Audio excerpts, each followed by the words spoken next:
Ciao a tutti, ci troviamo in Sardegna, questo è il Parco del Gennargentu e sotto c'è il lago Cedrino che andremo a visitare dopo. Se volete contattarmi, il mio nick è Guarpaolo Natigeo Adventure.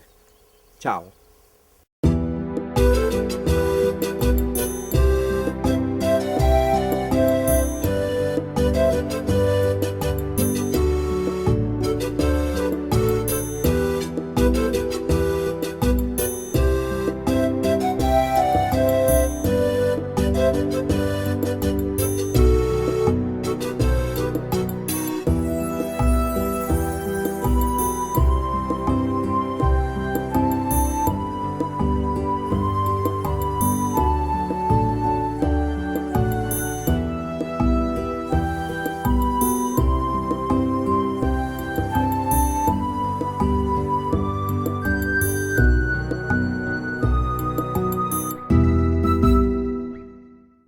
Incredibile, sembra quasi di essere veramente in un'altra nazione, quasi amazzonica, e invece siamo proprio in Sardegna. Ripeto ancora, ci troviamo nel Parco del Gennargentu, ci troviamo vicino a Dorgali, prima di Dorgali, un bellissimo lago che rende questo posto veramente unico. Visitarlo direttamente è meglio che vederlo in TV.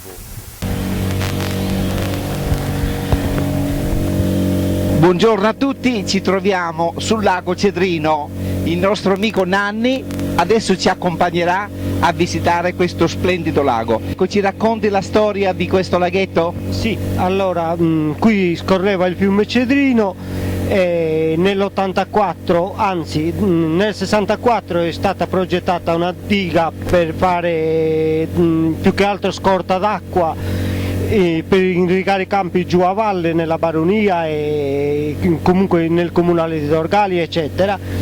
È stata costruita nell'84, è stata ultimata i lavori, è stato collaudato il lago e tuttora adesso è un lago artificiale che, come vedete, ha una buona scorta d'acqua. Ma questo era naturalmente un fiume, è stato bloccato? Sì, c'è lo sbarramento giù a valle perché nasce, le sorgenti del Cedrino sono su a Fonni ed è lungo parecchi chilometri, perché scendendo qua adesso non ricordo di preciso quanti chilometri siano, comunque solo di lago sono sugli 8 chilometri adesso di lunghezza. Quindi abbiamo 8 chilometri di lunghezza che... Dalla diga alle sorgenti di Sugologone ci sono 8 km. Quindi abbiamo tutto un serpentone che ci accompagna in questi Grand Canyon. La profondità è abbastanza alta perché la natura del terreno è proprio un imbutto, perché si tratta veramente di un imbutto e ci sono parecchi metri d'acqua. Dovete notare che ancora sotto questo livello d'acqua c'è un ponte, ancora il ponte vecchio che c'era dove si passava prima. Ho capito.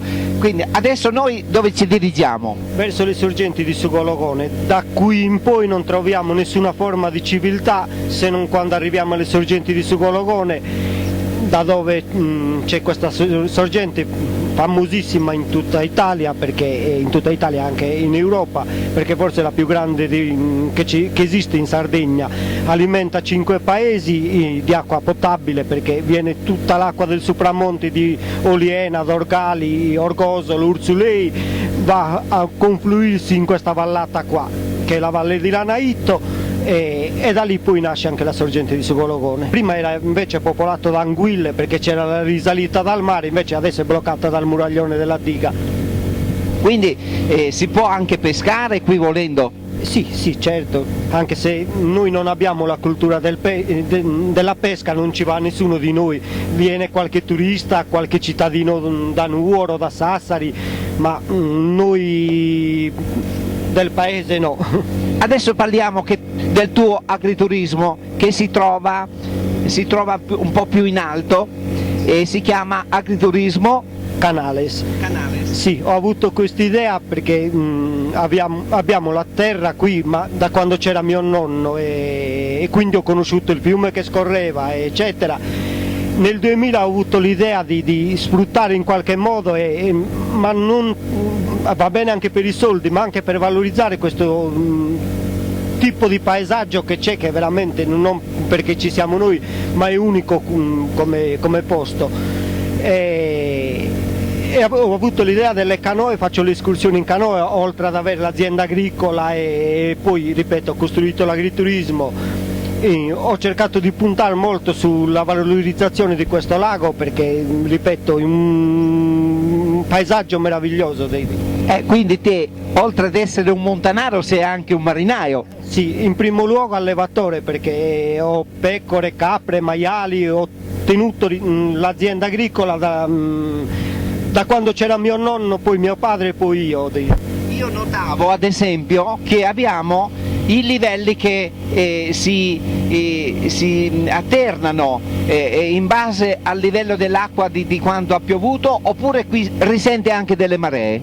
No, qui confluisce tutta l'acqua delle montagne che abbiamo intorno.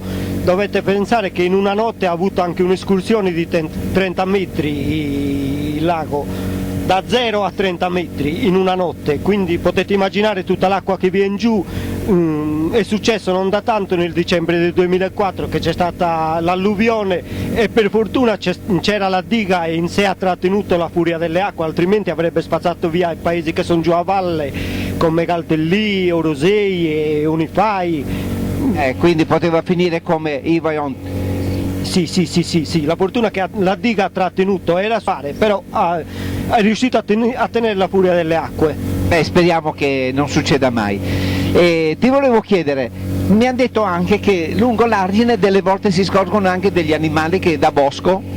Sì, qui viene giù dalle montagne, scendono giù i mufloni, adesso col motore della barca sicuramente non riusciremo a vederli, però quando si fa l'escursione in canoa ormai sono abituati perché non c'è nessun rumore e si riescono a vedere e a bere sul lago, perché altra acqua in montagna non ne trovano e quindi scendono qui per bere.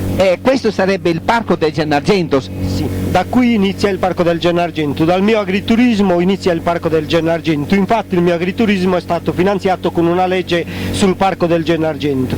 Quindi chi ti viene a trovare, ad esempio, cosa deve fare per trovare il tuo posto dove c'hai l'agriturismo? Vabbè, da subito abbiamo fatto il sito internet e comunque si riesce, ormai oggi internet è dappertutto, da americani, inglesi, tedeschi, una buona percentuale di italiani del nord Italia, sì, però grazie al cielo lavoriamo bene, non ci possiamo lamentare. Quindi basta partire, si parte da Livorno, da Civitavecchia, da Genova, si arriva a Olbia, quando arrivi a Olbia 100 km ti ritrovi a Dorgali. Prima di Dorgali, sulla sinistra, prima del ponte, ho visto che c'è la segnaletica per il tuo agriturismo. Sì, oggi Olbia si raggiunge in un'ora di macchina, hanno aperto lo scorrimento veloce, quindi con un'ora di auto si riesce ad arrivare dall'aeroporto, dal porto, si riesce ad arrivare qua.